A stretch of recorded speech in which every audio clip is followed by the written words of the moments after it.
સુરતમાં આરટીઈના વિદ્યાર્થીઓ સાથે ભેદભાવનો આક્ષેપ થઈ રહ્યો છે।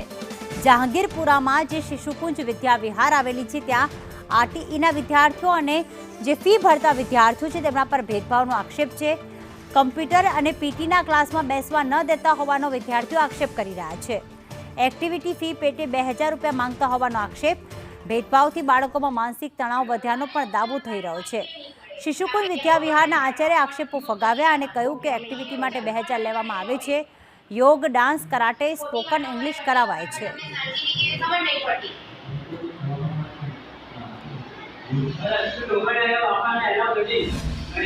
સુરતના જહાંગીરપુરા વિસ્તારમાં આવેલ શિશુકુંજ વિદ્યાલય દ્વારા આરટીઈમાં અભ્યાસ મેળવનાર વિદ્યાર્થીઓ જે પ્રવેશ મેળવે તેમની સાથે ભેદભાવ કરવામાં આવી રહ્યો છે। સમગ્ર મામલો શું છે? કારણ કે વાલીઓને વારંવાર તેમના દ્વારા એમના બાળકોને ટોર્ચર કરવામાં આવી રહ્યા છે। શું છે સમગ્ર મામલો, શું કહેશો મને?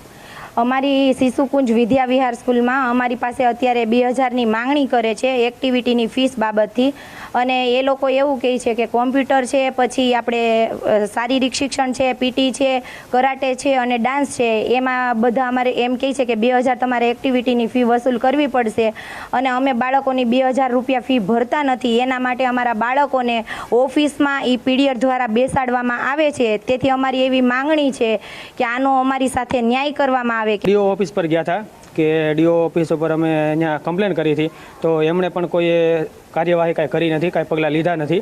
અને અહીંયા અમે સ્કૂલ ઉપર ગયા ટીચર મેડમને મળવા માટે, તો મેડમે હતી તે અમને ધક્કા મારીને બહાર કાઢી મૂક્યા અને અપશબ્દ બોલવા મળ્યા કે ભાઈ તમારે જ્યાં જવું ત્યાં જાઓ, જે કરવું એ કરો, અમે પૈસા તો તમારે આપવા જ પડશે, તો જ તમારો બાળક ભણી શકશે અને ભણાવી શકશે। આરટીઈમાં છે પણ એક જગ્યાએથી પૈસા લેવામાં આવ્યા નથી। આ શિશુકુંજમાં એક જગ્યાએથી પૈસા લેવામાં આવ્યા છે। શેના માટે લેવા છે એમ પૂછ્યું હતું, પણ એને એમ કીધું કે અમારે આ એક્ટિવિટીના લેવાના છે એમ, પણ મારા છોકરો એમ કહે છે એક્ટિવિટી કાંઈ કરાવતા જ નથી।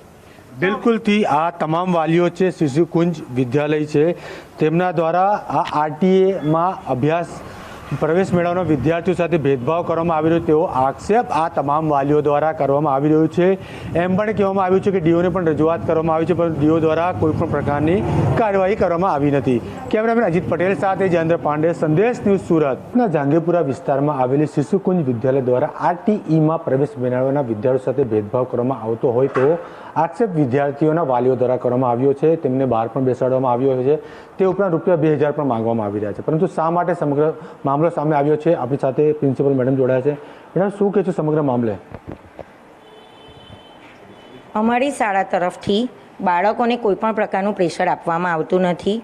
જે એક્ટિવિટી ફીસ લેવામાં જાણ કરવામાં આવી છે એ પેરેન્ટ્સને કહેવામાં આવી છે, અને પેરેન્ટ્સને એવું પણ કહેવામાં આવ્યું છે કે તમે તમારી સગવડતાએ ફી ભરી શકો છો। રહ્યું બાળકનું એજ્યુકેશન, તો અમે વિદ્યાર્થીઓનું એજ્યુકેશન બગાડતા નથી। એવા વિદ્યાર્થીઓને અમે સ્ટાફ રૂમમાં બેસાડી અને શિક્ષકો દ્વારા શૈક્ષણિક કાર્ય જ કરાવીએ છીએ। બાકી બાળકોની સાથે કોઈ પણ પ્રકારનો ભેદભાવ અમારા તરફથી કરવામાં આવતો નથી। એ બધી જવાબદારી ટ્રસ્ટીઓની હોય છે। ટ્રસ્ટીઓ મને કે તમારે ફીસ લેવાની, એટલે હું ફીસ લઉં છું। એટલે જે રૂપિયા 2000ની વાત લેવાની વાત છે તે હકીકત છે એવું?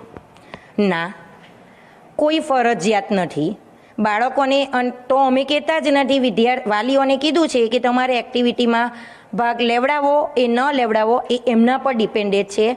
બાય ફોર્સલી અમે કોઈને દબાણ કરતા નથી। મારા બાળકોને પૂછી શકો છો કે અમે એવું કોઈ માહોલ ક્રિએટ કર્યું નથી કે બાળકો ઘરે રડતા હોય, છતાં બી ઘરમાં જઈને શું હોય મને ન ખબર હોય ને। કેટલાક વાલીઓ જોડે આપ દ્વારા ગેરવર્તન કરવામાં આવ્યો તેનો વિડીયો બી સામે આવ્યો છે મેડમ? નહીં, એ વાલીઓ તોડું મળીને મારી સામે એ લોકોએ ગેરવર્તણૂક કરી હતી, મેં કરી નથી। એ લોકોને 10 વાલી બોલતા હોય તો મારે બી એમને એવું જ કહેવું પડ્યું કે તમે પહેલાં મારી વાત સાંભળો, શાંતિથી મારી સાથે વાત કરો, ડેટ્સ ઓલ। બિલકુલથી હેમાબેન પટેલ જે શિશુકુંજ વિદ્યાલયના પ્રિન્સિપલ હતા, જેમણે જણાવ્યું કે આ જે પૈસા છે તે આ વર્ષથી લેવામાં આવી રહ્યા છે, અને પૈસાની શરૂઆત આ વર્ષથી જ કરવામાં આવી છે। રૂપિયા 2000, તેમાં કુલ 4 જેટલી એક્ટિવિટી કરવામાં આવે છે। જો વાલીઓને રસ હોય પોતાના બાળકોને કરવામાં તો પૈસા આપે, અને કોઈ જબરજસ્ત નથી તેવી વાત તેમના દ્વારા કરવામાં આવી છે। કેમેરામેન અજીત પટેલ સાથે જયેન્દ્ર પાંડે।